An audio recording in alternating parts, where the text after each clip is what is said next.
Welsh Lesson 37C, Beginner-2, Dechreuwr, Dechreuwr, Pennod 23.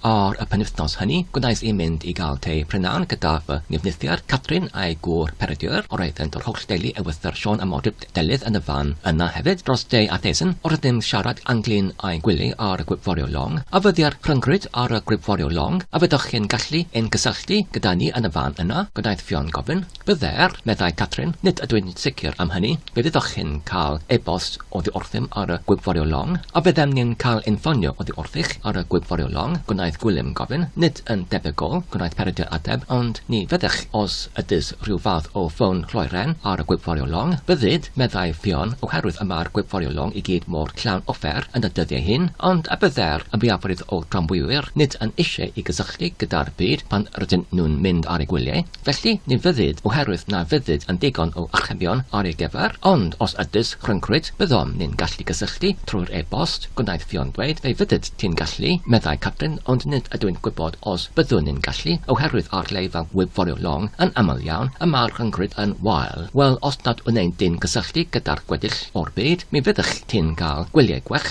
gyda'i llai o bobl yn dy aflonyddu di, gwnaeth Fion dweud, a ddeddau Peredur.